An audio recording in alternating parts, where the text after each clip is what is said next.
أعوذ بالله من الشيطان الرجيم. بسم الله الرحمن الرحيم.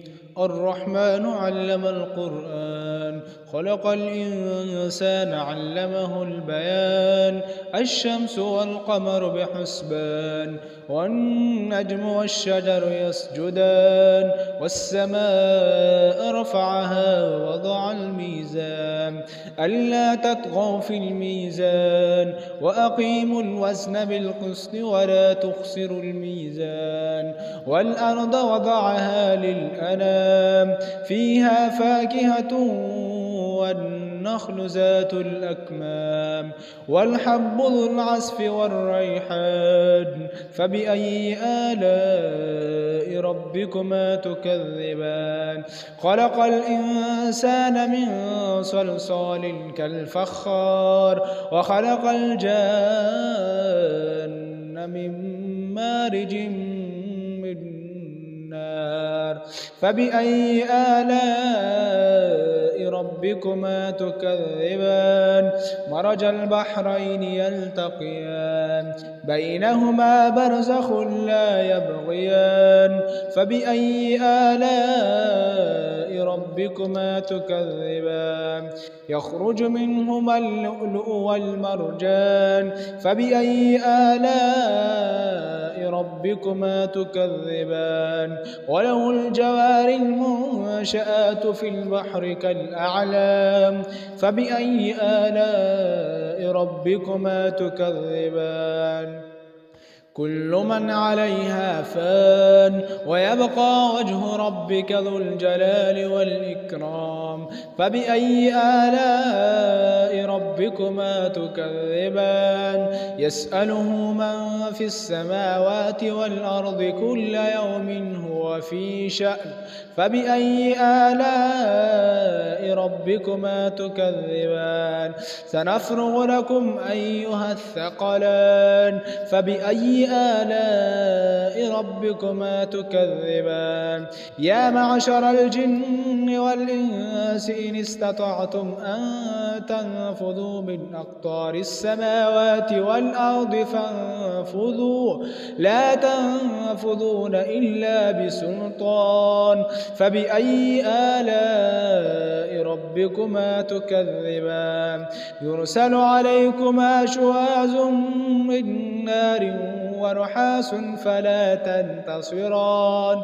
فبأي آلاء ربكما تكذبان؟ فإذا انشقت السماء فكانت وردة كالدهان. فبأي آلاء ربكما تكذبان؟ فيومئذ لا يسأل عن ذنبه إنس ولا جان. فبأي آلاء ربكما تكذبان؟ يعرف المجرمون بسيماهم فيؤخذ بالنواسي والأقدام. فبأي آلاء ربكما تكذبان؟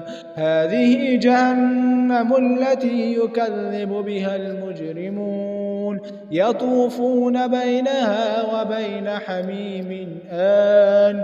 فبأي آلاء ربكما تكذبان؟ ولمن خاف مقام ربه جنتان. فبأي آلاء ربكما تكذبان؟ ذواتا أفنان. فبأي آلاء ربكما تكذبان؟ فيهما عينان تجريان. فبأي آلاء ربكما تكذبان؟